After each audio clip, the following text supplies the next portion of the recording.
Bom, boa noite a todos e todas aqui presentes, aqueles que estão nos acompanhando também no YouTube.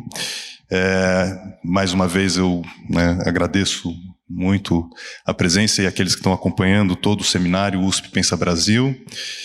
Hoje, a partir então esse inspirador início aqui com as leituras de Brasil, a gente avança para mais um daqueles dilemas colocados para o nosso Brasil contemporâneo, que é os impasses da democracia brasileira. Hoje, como na leitura aqui de Florestan Fernandes, parece que vivemos mais um dos impasses de um circuito que quer se fechar, depois de um período de um circuito aberto.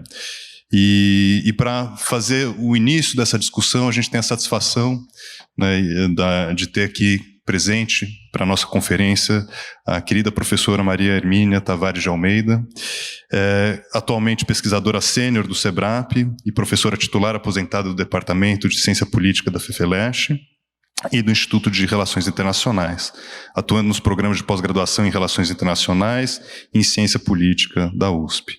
No SEBRAP, coordena o Programa Internacional de Pós-Doutorado. A Maria Hermínia possui graduação em Ciências Sociais pela Universidade de São Paulo, doutorado em Ciência Política pela Universidade de São Paulo também, e pós-doutorado na Universidade da Califórnia, em Berkeley. Tem grande experiência nas áreas de políticas públicas, instituições públicas e trabalhando também com as questões de política externa, Algumas publicações, Crise Econômica e Interesses Organizados, da EDUSP, com Gianluca Gardini, e Latin American Responses to the Rise of Brazil, um livro de 2016. Enfim, tem uma participação intensa em programas e atividades internacionais, e foi agraciada pela Presidência da República com a Ordem Nacional do Mérito Científico, e recebeu o Prêmio de Excelência Acadêmica pela Ampox em 2013. Eu acho que além, enfim, dessa longa trajetória, eu queria ressaltar uma atividade da professora, que eu acho que reforça muito o caráter do nosso seminário como USP Pensa Brasil, que é a atuação dela semanalmente como articulista do jornal Folha de São Paulo, e eu acho que tem sido sempre um papel importante de colocar questões e defender pautas fundamentais para o desenvolvimento do país. Então, muito obrigado, professora, é uma satisfação tê-la conosco. Boa noite a todas e todos, é uma satisfação e uma emoção estar aqui. Eu devo toda a minha carreira às universidades públicas de São Paulo, especialmente a essa, onde eu fiz a graduação, o doutorado, e onde eu trabalhei por 28 anos dos 41 que eu fui professora na universidade pública, Então, eu sou uma cria dessa casa e devo muito a essa casa. E sempre fico muito feliz quando eu volto, eu já estou um certo tempo, um pouco mais distante, e vejo a capacidade que a universidade tem de se renovar, Opa! Sobe uma. Não, tá bom. A capacidade que a universidade tem de se renovar, de aumentar a sua participação na vida do país, e eu acho que essa série de conferências, num momento tão difícil do Brasil, muito difícil pelo qual o país está passando, é mais uma prova disso. Eu vou aqui discutir com vocês algumas coisas que eu acho que são importantes para pensarmos os impasses da democracia no Brasil. Hoje, obviamente, esse é um tema complexo, eu estou muito longe de esgotá-lo, eu vou aqui oferecer uma visão, da questão. O que eu vou fazer com vocês é, primeiro, situar o caso brasileiro num contexto mais internacional.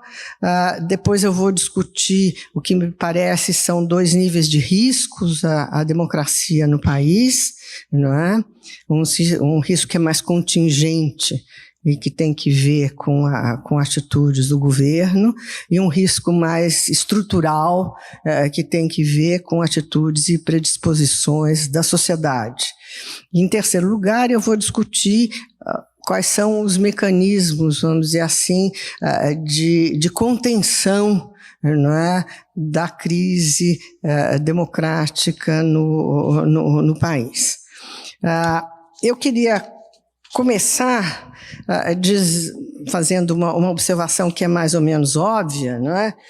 Que quando nós falamos, e quando a literatura fala em crise da democracia, ela está falando em crise da democracia liberal, né? Ou seja, ela está falando de um modelo determinado de organização política da sociedade, que está baseada no princípio da representação, na ideia de por sufrágio universal e por meio de eleições periódicas, livres, limpas, que esse resultado implica na aplicação de alguma regra de maioria, mas que, entretanto, a democracia é um governo limitado da maioria, não é?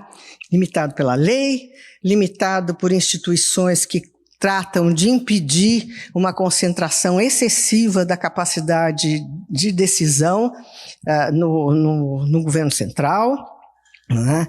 E por um sistema de justiça, como a Suprema Corte, que define a constitucionalidade das leis, por um Congresso que tem um âmbito próprio de atuação e pela garantia ampla de direitos e liberdades para os indivíduos e as organizações da sociedade. É este modelo que parece estar num momento difícil no mundo. Já passou por outros momentos difíceis em outros momentos, né? E, portanto, não há como se prever que a democracia vai desaparecer. Talvez sim, talvez não, né? Mas essa não é o primeiro momento complicado para a democracia liberal representativa no mundo, não é? Por outro lado, existem, né, pelo menos dois modelos rivais não liberais de democracia, não é? Seja como projeto, seja como materialização, como realização.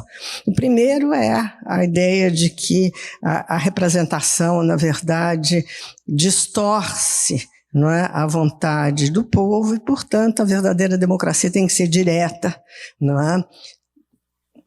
Seja com a participação cotidiana, vamos dizer assim, dos cidadãos nas decisões principais da política, coisa que é impossível no mundo contemporâneo, seja a partir de uma série de instrumentos, como plebiscitos, referendos, revogação de mandatos, etc., que tiveram muito presentes nas utopias socialistas e anarquistas do século XIX, não é?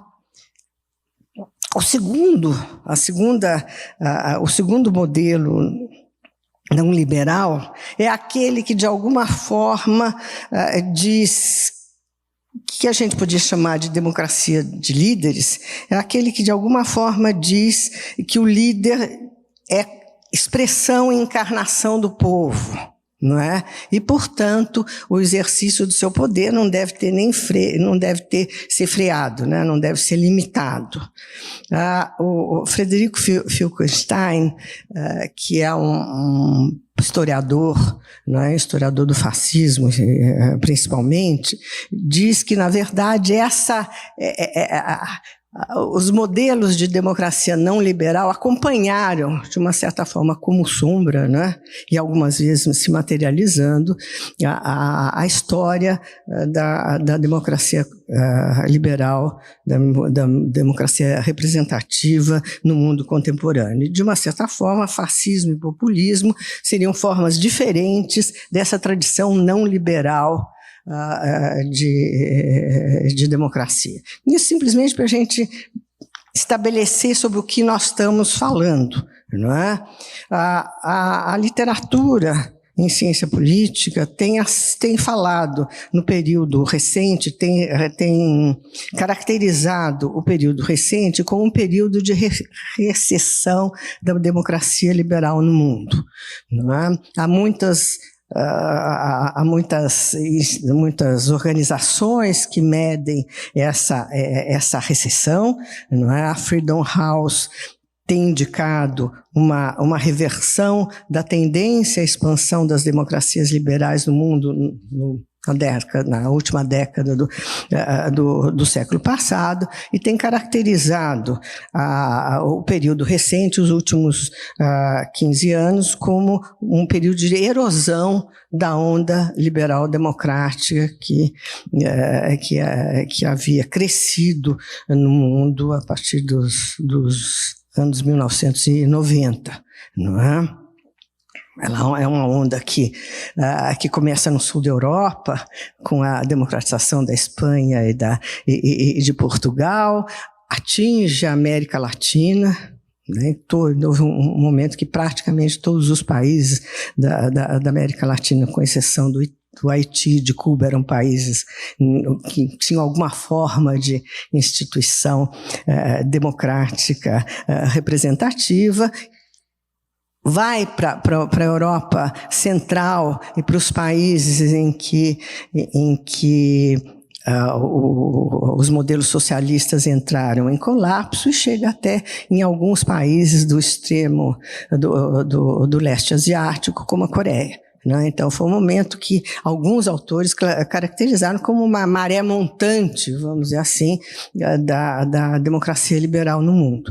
O que os autores têm enfatizado é que isso passou, não é? E que, de alguma forma, nós estamos assistindo a uma onda reversa nessa direção. A democracia liberal parece enfraquecida em muitos lugares, inclusive pelo menos um de seus berços, que é os Estados Unidos. E 2 livros importantes publicados neste ano, entre muitos que já têm sido publicados, o livro do Francis Fukuyama, chamado Liberalism and Its Discontents, e do Yascha Mounk, que chama O Grande Experimento, porque as democracias estão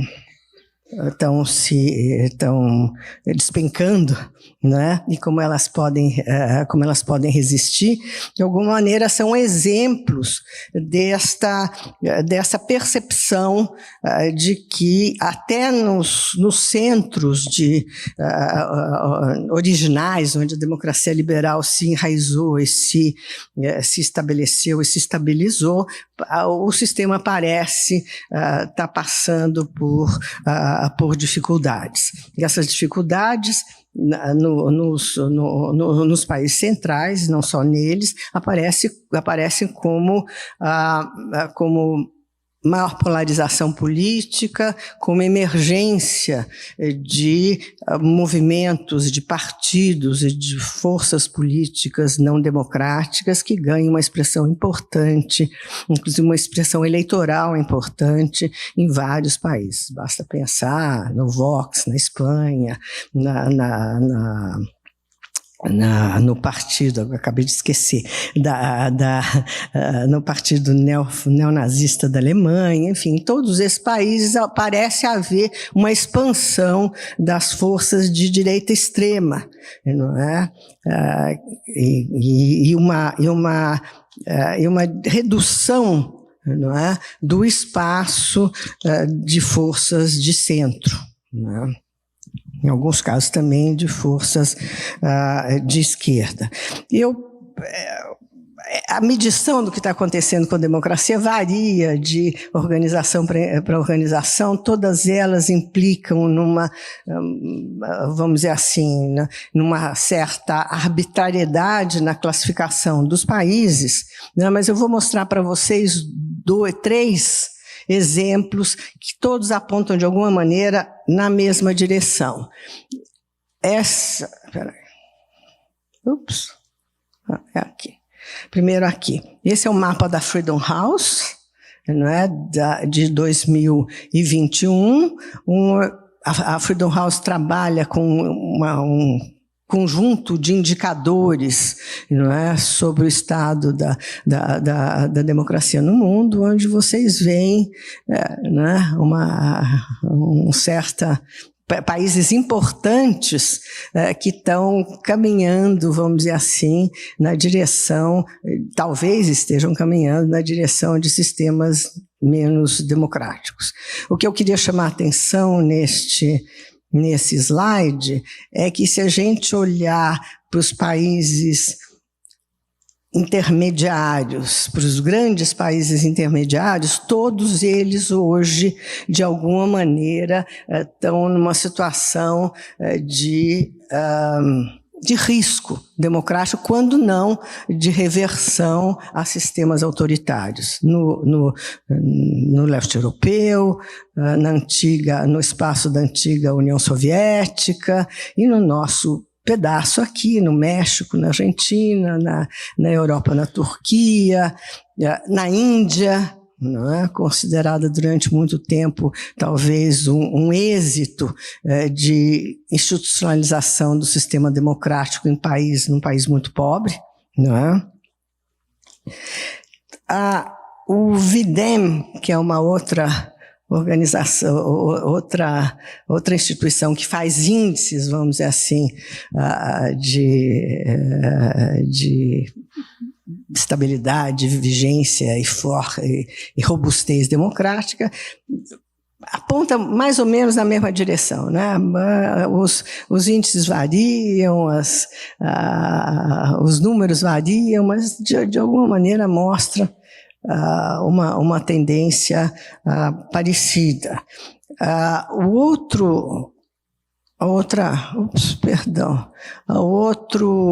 Não é aqui, não estou vendo. Peraí. Eu quero esse aqui. Como é que eu não... É isso.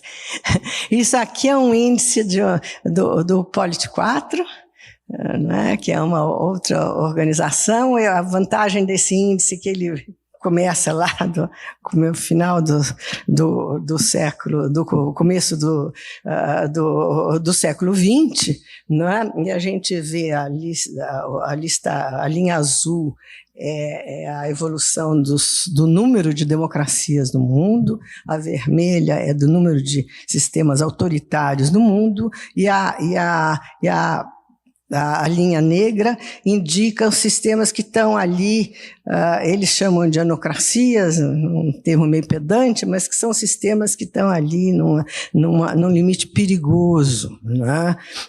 Eu procurei os dados mais recentes, mas esse é o último gráfico que o Polit4 tornou disponível.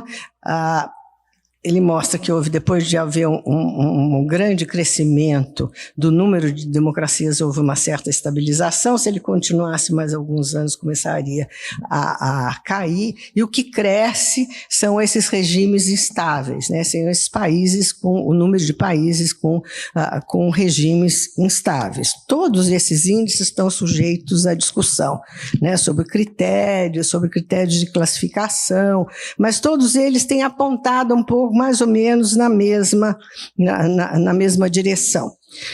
Tem um problema aí, né? Portanto, quando a gente vai pensar na situação do país, eu acho que a gente tem que tomar em consideração esse contexto maior no qual as instituições democráticas brasileiras começaram a ser contestadas, né? Não se trata assim, de uma idiosincrasia nacional, mas de alguma maneira ele está enquadrado dentro de uma tendência que muitos autores chamam de crise, outros falam de degradação, de erosão do sistema democrático, que, como eu disse, se expressa, não é? No aumento do número de países não democráticos, no aumento do número de países onde a democracia sofre problemas e no aumento das tensões naqueles países de democracia mais estabilizada. Simplesmente para a gente não enquadrar, vamos dizer assim, o caso brasileiro dentro de um panorama maior, né? A crise que nós estamos vivendo hoje é uma crise que se dá no momento em que a democracia liberal enfrenta problemas para além das nossas fronteiras. No Brasil, eu diria, no Brasil contemporâneo, não é? Obviamente, um sistema plenamente democrático, nós só conhecemos depois do regime militar. Não é? Nós temos um período de 46 até 64 de um regime democrático limitado, não é? Limitado pela limitação do sufrágio, não é? Que não era universal, já que os analfabetos eram excluídos, e limitado também pela liberdade de organização partidária. Desde 1947, o principal partido da esquerda de então, que era o Partido Comunista, foi posto na ilegalidade. Então, a nossa experiência de 45 a 64, com instituições parecidas com as que foram restabelecidas em 1988, era uma experiência de democracia com algumas limitações. Democracia plena, com sufrágio universal, liberdade de organização, etc., é um fenômeno muito recente no país, né? Ele data do fim do regime militar e, na verdade, é moldado pela Constituição de 1988. É essa grande experiência democrática brasileira, não é? E essa, uma experiência que, a meu juízo, deu frutos positivos durante um bom período, até mergulhar na crise dos anos 10 desse século. Eu diria que hoje, não é, o sistema democrático brasileiro está submetido a um duplo risco. Ele tem, de um lado, um risco que é contingente, não é? Que tem que ver com o resultado das eleições de 2018, não é? Que acabou estabelecendo, institucionalizando um paradoxo político, né? Como em muitos outros lugares, eleições democráticas levaram à presidência um político autoritário, um político sem compromisso com os valores da democracia, sem respeito por suas regras. E, obviamente, ter uma liderança não comprometida com a democracia instalada no centro do sistema político brasileiro, né, provoca, sem dúvida, cria uma dificuldade, vamos dizer assim, e cria uma instabilidade que eu acho que compromete, né, o sistema democrático no país. Eu vou começar falando desse, depois o segundo risco é estrutural, e sobre ele falarei a seguir. Existe um livro que virou um best-seller no período recente, que é o livro Como as Democracias Morrem, do Steve Levitsky e do Ziblatt, não é? Que constrói o seguinte modelo. Ele diz que quando as eleições levam ao governo um dirigente que não tem compromissos com o sistema democrático, o que ele faz é produzir uma lenta corrosão das instituições democráticas, na medida que esse líder usa o seu poder para controlar o Congresso, para controlar o Judiciário, para limitar a liberdade dos meios de comunicação, para limitar as liberdades individuais, para atropelar a ordem constitucional. Esse é o modelo do Levitsky, né? E o modelo, em boa parte, não só, ele constrói uns casos lá, ele compara a Alemanha do tempo do nazismo com alguns exemplos do que ocorre na Europa Central, mas o mecanismo é esse. A eleição leva ao governo um dirigente que começa a corroer as instituições por dentro. Ele ficou muito famoso, eu acho que eles não imaginavam que ia vender tanto, virou um best-seller não só no Brasil, como em várias partes do mundo. A pergunta é, será que esse modelo descreve bem o que nós estamos assistindo no país? Eu acho que não. E talvez a gente tenha que construir melhor, em pensar melhor o que está acontecendo. Porque, na verdade, nós sim elegemos um presidente autoritário, um presidente sem compromisso com os valores da democracia, um presidente que o tempo inteiro, não é, afirma isso alto e bom som. Mas o modelo do Levitsky não ajuda muito a gente a entender o que está acontecendo. O presidente Bolsonaro não tem partido, não tem um movimento organizado, embora mobilize muita gente, né, nas redes, nas ruas, e nunca tratou de controlar o Congresso, construindo uma coalizão majoritária de tamanho necessário, né, para alterar muito significativamente a Constituição. A sua coalizão é uma coalizão defensiva. A sua coalizão é uma coalizão para mantê-lo no governo e fazê-lo escapar dos 100 e tantos pedidos de impeachment que estão na gaveta do presidente do Congresso. Ele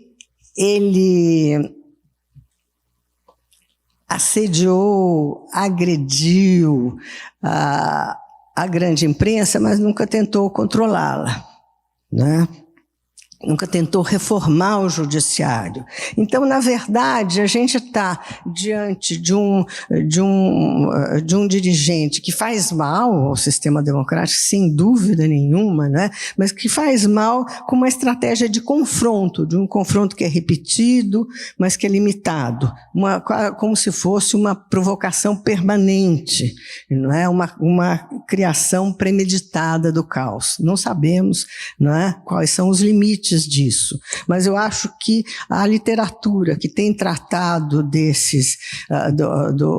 outros casos do exterior, na verdade, não nos ajuda a entender o que está acontecendo no país. Talvez no segundo mandato, se ele se realizar, talvez, mas o que aconteceu no país nesses 4 anos não foi o que está descrito nos livros, não foi o que aconteceu na Hungria, é algo muito mais irritante, não é? Mas também muito menos corrosivo do ponto de vista da destruição por dentro das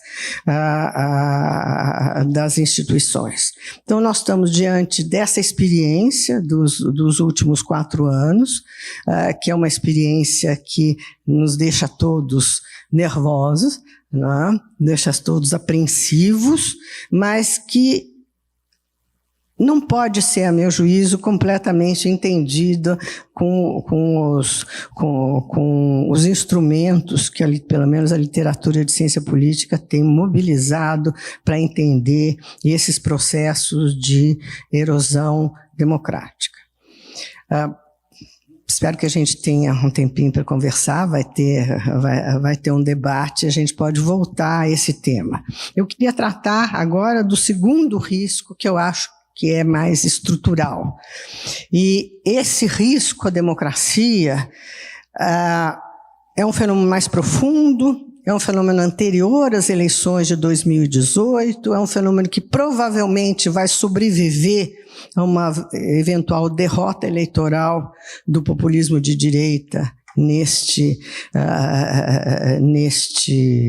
ano, e é um fenômeno que tem sido captado pelas pesquisas de opinião, Latinobarômetro, LAPOP, o ESEB, que são as 3 pesquisas importantes feitas no país, acompanhando as atitudes com relação à democracia, e é um fenômeno que se expressa em atitudes de desafeição em relação ao sistema democrático e, sobretudo, às instituições democráticas.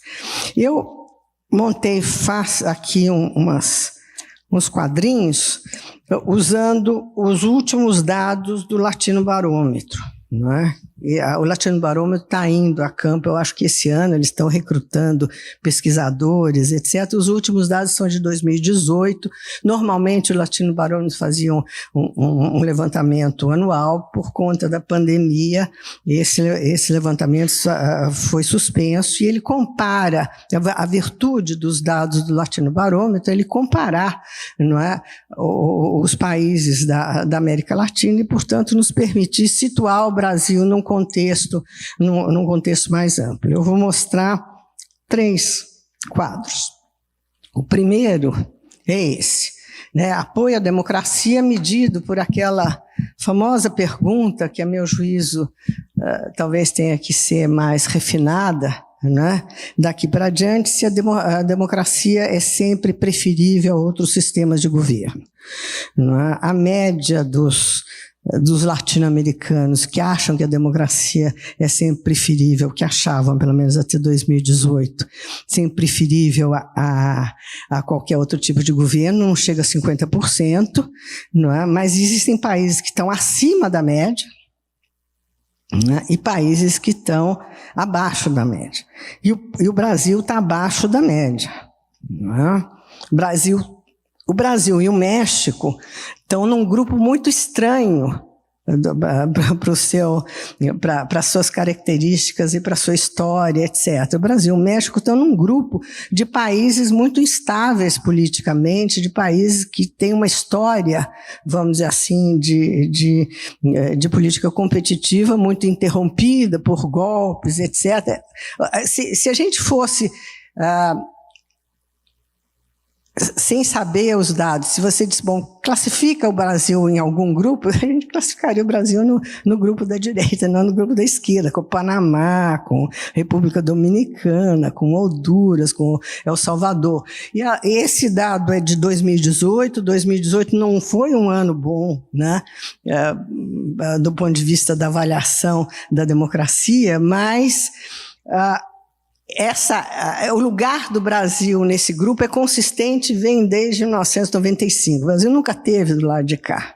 E sempre foi, durante muito tempo, eu achei que, inclusive, os dados dele estavam errados. Quer dizer, não é possível, né, que a gente esteja ali com El Salvador, com o Paraguai, etc. Mas Brasil e México estão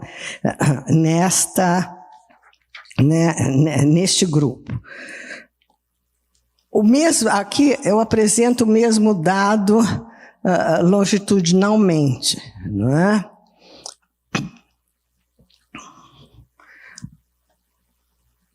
O azul é a democracia é sempre preferível a qualquer sistema de governo. Como vocês veem, o pico mais alto atingido pelo país desde que a medição começou foi em algum momento durante o governo do PT, né, durante o governo Lula, depois ele foi caindo. O apoio, o vermelho é o apoio a ditaduras, ou seja, a governos autocráticos abertos, que sempre foi relativamente baixo e mais ou menos constante. O que varia muito é a porcentagem das pessoas que diz que tanto faz. E como nós vemos aqui, nesses dados até 2018, e correspondendo aos tumultuados anos 10, o que aumenta no país é o número das pessoas que diz, para mim, para pessoas como eu, tanto faz democracia ou um sistema autoritário. A semana passada, a Folha publicou uma pesquisa muito diferente dessas, né? Com resultados muito diferentes. Eu estou esperando os dados novos do Latino Barômetro e gostaria de entender como a pesquisa... Na verdade, a pesquisa da Folha dá um número muito mais alto de apoio ao sistema democrático. Mas eu vou ficar, por enquanto, prudentemente com os dados do Latino Barômetro, ressaltando que eu acho que quem faz pesquisa deve explorar melhor as respostas, tentar cercar melhor, entender melhor o que as pessoas estão querendo dizer quando elas dizem que a democracia é sempre um sistema melhor. Mas eu acho que a coisa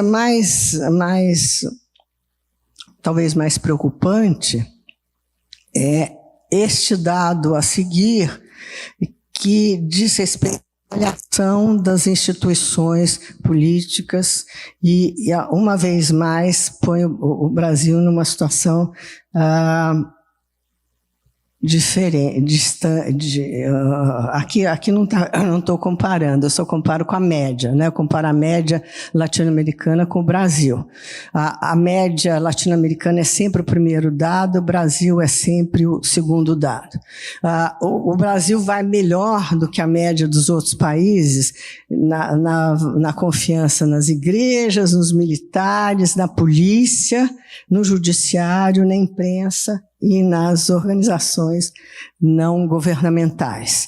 Entretanto, o Brasil se situa abaixo da média da região na confiança na instituição eleitoral, no caso nosso, no TSE, na confiança no Congresso, na confiança no governo e na confiança nos partidos políticos. Volto a insistir, 2018 é o fechamento, né, de uma crise, de uma percepção muito negativa das instituições políticas, mas esse resultado é parecido, ainda que as porcentagens fossem maiores, com pesquisas do Latino-Barômetro feito em momento anterior. Eu lembro quando eu mostrei a primeira vez esse dado num seminário do SEBRAP, que eram os aniversário do golpe de 1964, a Miriam do Nico ficou espantada, ela disse, que história é essa, né? As pessoas até que apoiam a democracia, mas tem uma percepção muito negativa de todas as instituições que garantem o sistema democrático. Naquele momento não estava claro para mim que história é essa, mas depois ficou mais clara no desenrolar da crise dos anos 10. Mas o que eles significam de fato? Os dados mostram que tem muita desconfiança, muita desafeição com relação a instituições democráticas importantes, né? Partidos políticos, Congresso, Justiça Eleitoral. Né? Essas atitudes, eu acho que serão sempre uma espécie de ameaça latente ao sistema democrático, sempre uma base potencial, não é, para movimentos de extrema-direita, uma base potencial para projetos autoritários, mas a democracia pode conviver com ela muito bem, desde que nenhuma força política importante esteja disposta a mobilizar essa insatisfação, essa percepção, etc., para os seus próprios propósitos. E eu acho que e nós convivemos, pelo menos, desde que o Latino-Barômetro mede essas coisas, e não há nenhuma evidência de que antes de 95 fosse muito melhor, nós convivemos, não é, com essa ambiguidade e com essa rejeição, de alguma forma, às instituições democráticas muito bem, obrigada, enquanto não tivemos lideranças que foram lá pescar nessas águas turvas. Né? E o que aconteceu na década dos 10 foi exatamente uma mudança nesse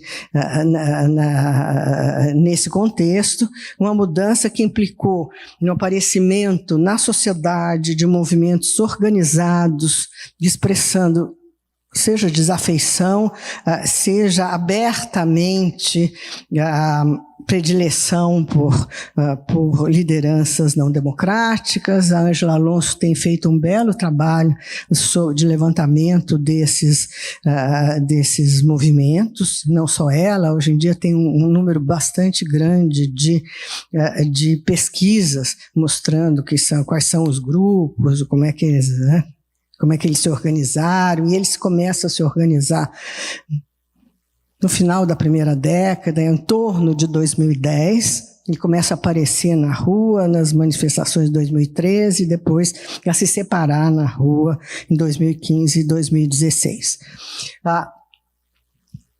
Nessa década, além dos movimentos, apareceram no interior do sistema político liderança disposta a explorar esse sentimento dessa rejeição às instituições.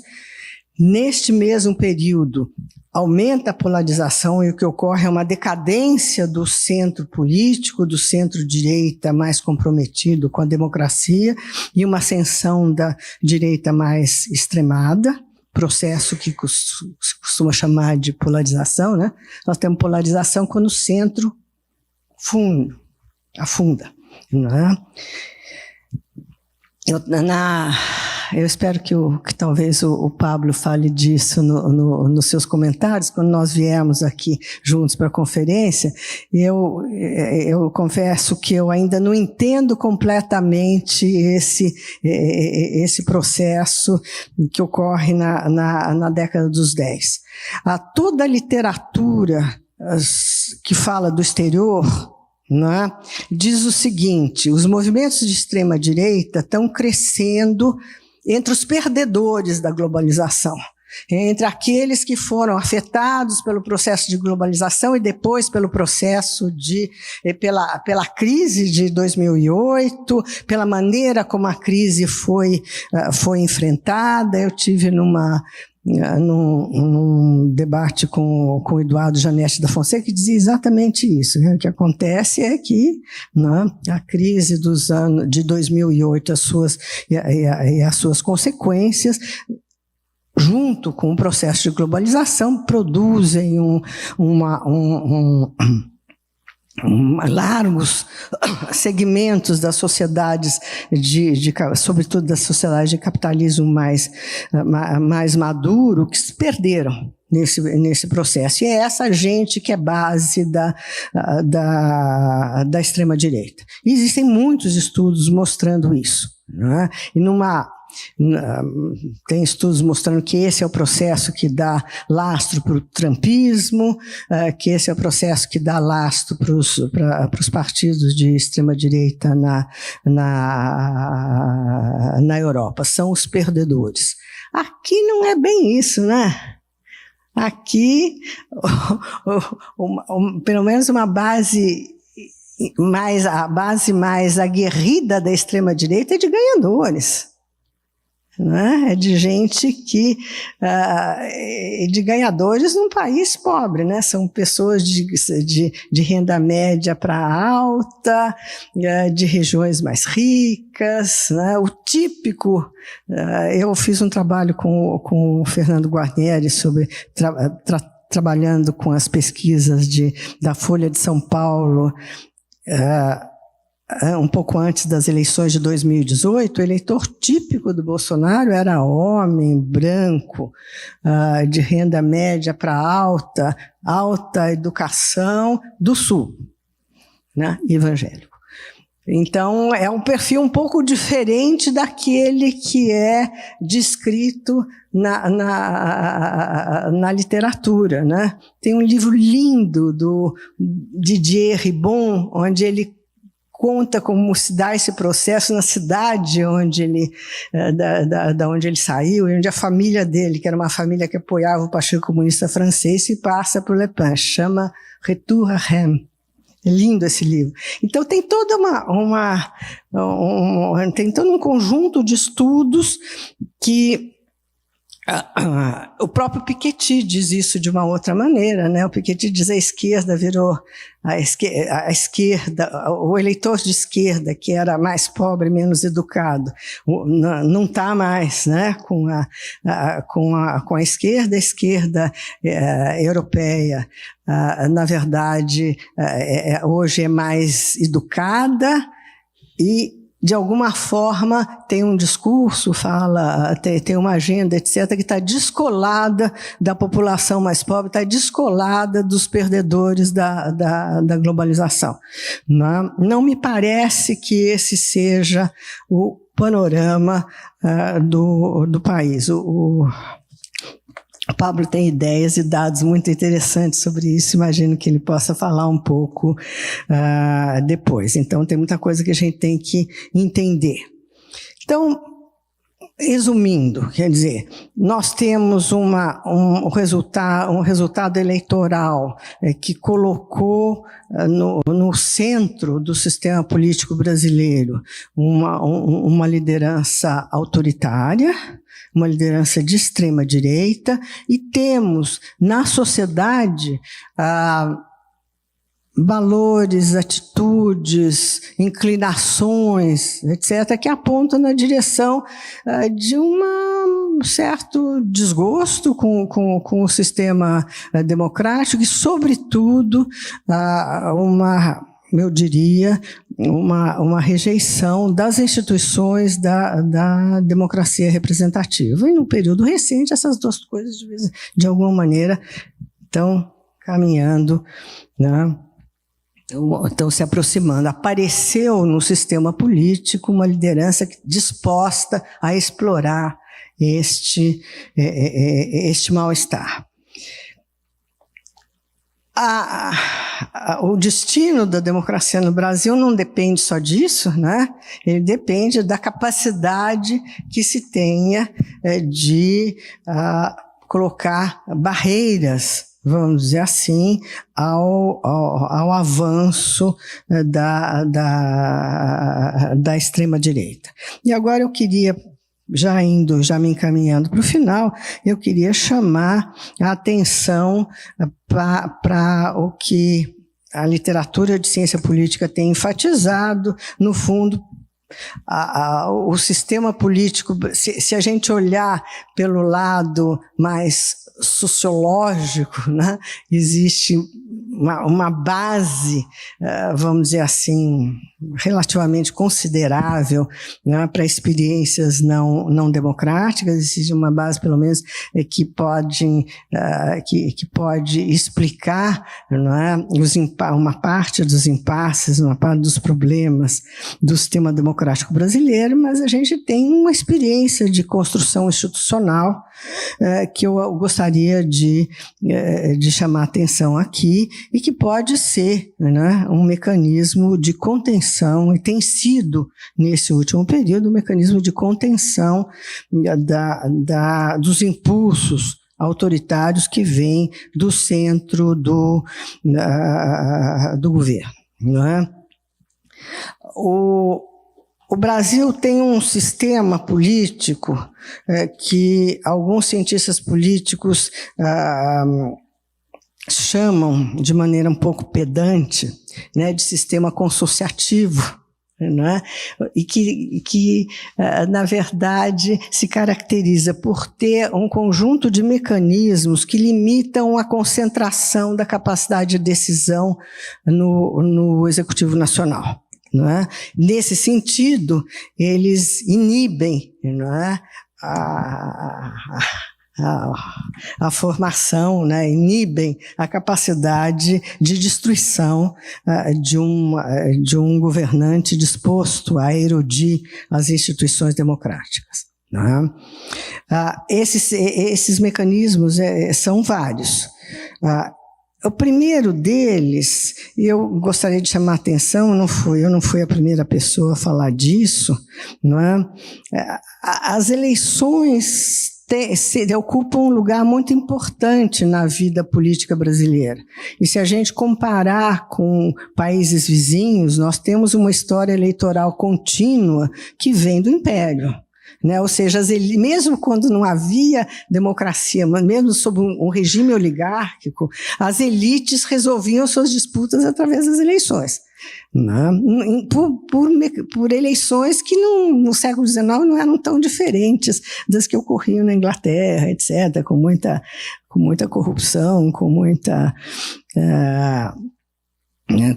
muitas jogadas obscuras, mas de toda maneira, não é? A gente tem esta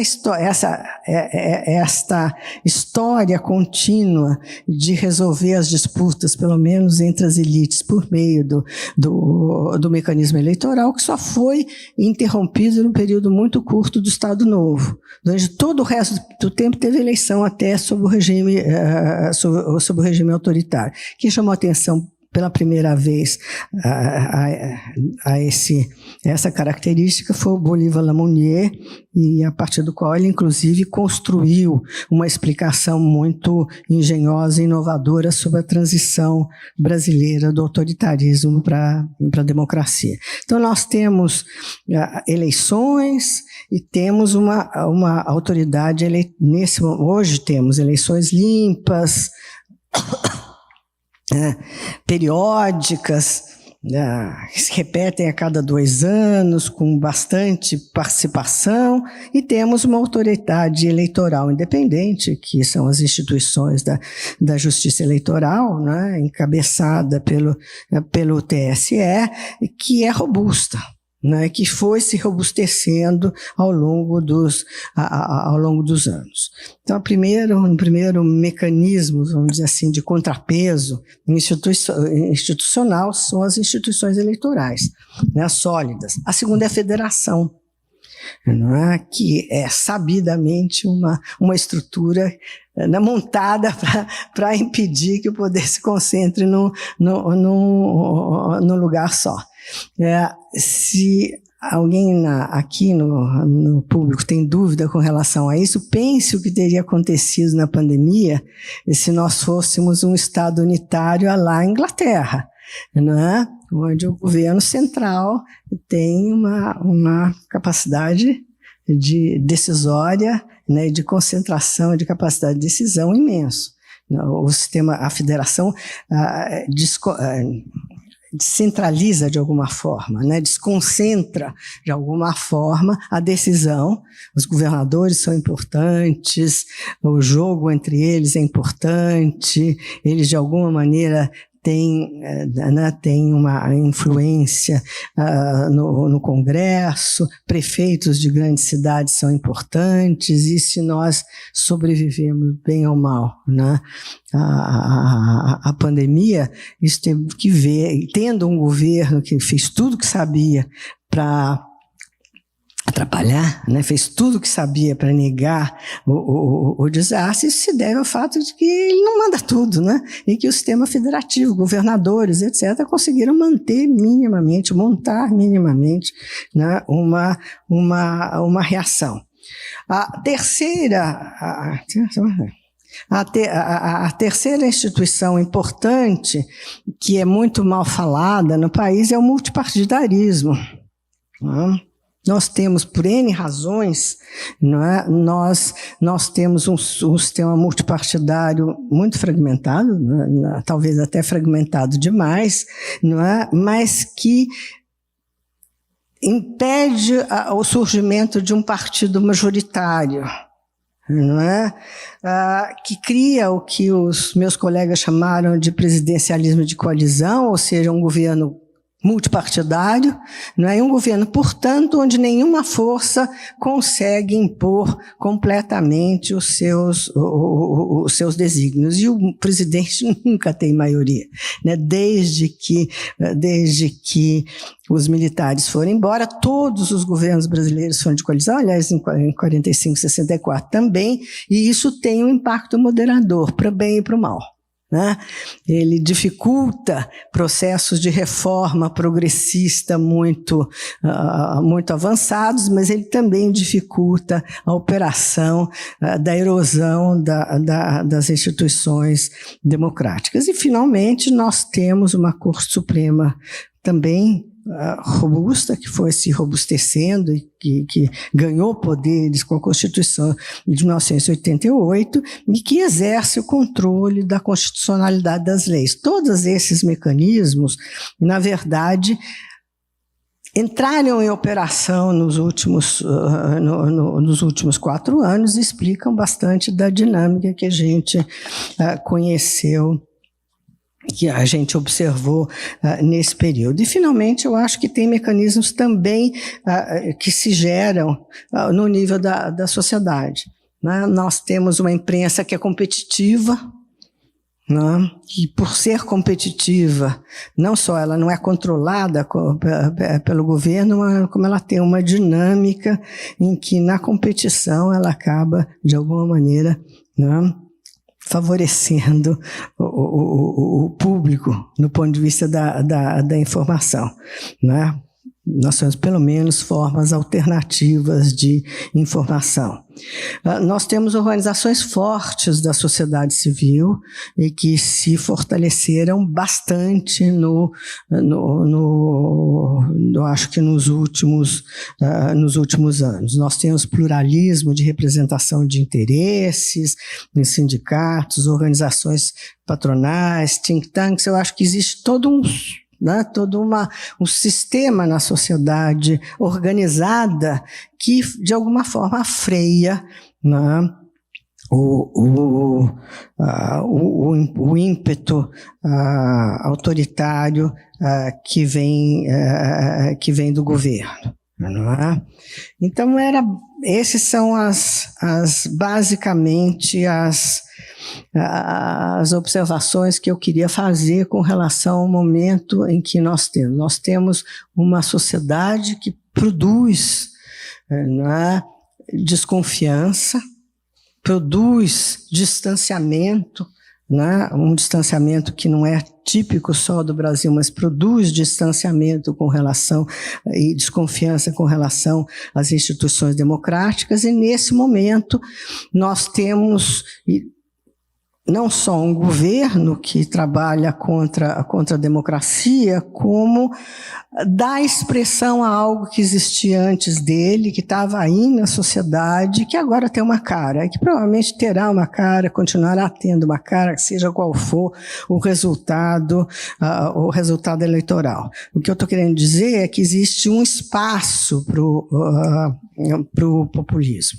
Não existe um espaço para a extrema-direita que antecede, de alguma maneira, e que continuará, qualquer que seja o resultado eleitoral.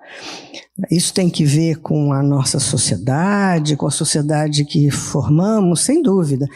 Às vezes, quando eu vou fazer conferência, eu gosto de mostrar essas duas... O que aconteceu aqui? Essas duas fotos.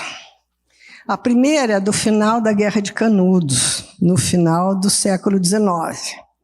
A segunda foi tirada na Cracolândia esse ano. Né? É difícil você não perceber como elas são, de alguma forma, parecidas.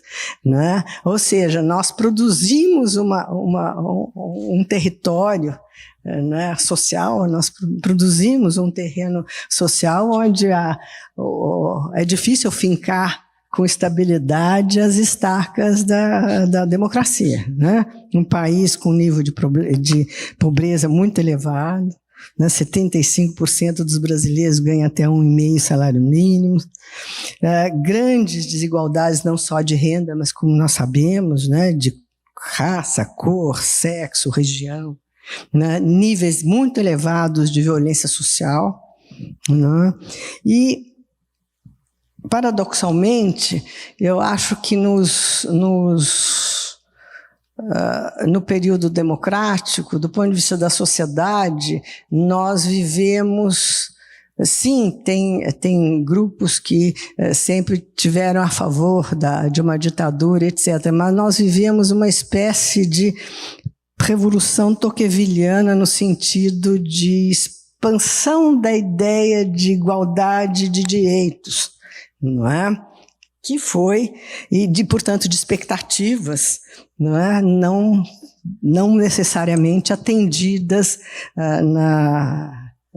nesse período em que a democracia floresceu no Brasil. Então, o que eu estou querendo dizer, de forma meio especulativa, é que é isso, nós temos uma sociedade onde estabilizar mecanismos democráticos é difícil, uma sociedade que permanentemente produz distanciamento entre a grande maioria da população e as instituições políticas, distanciamento que, de resto, existe em em graus diferentes, em todas as democracias representativas, mas que aqui, não só aqui, né, talvez vamos dizer assim, tem uma força e uma dimensão maior. É isso que portanto, criando, né, permanentemente um espaço mais estrutural para populismos, especialmente para populismo de direita. Obviamente, tudo isso é muito sujeito a debate, a divergências, etc. E eu paro por aqui para poder ouvir os colegas que vão fazer os comentários. Obrigada.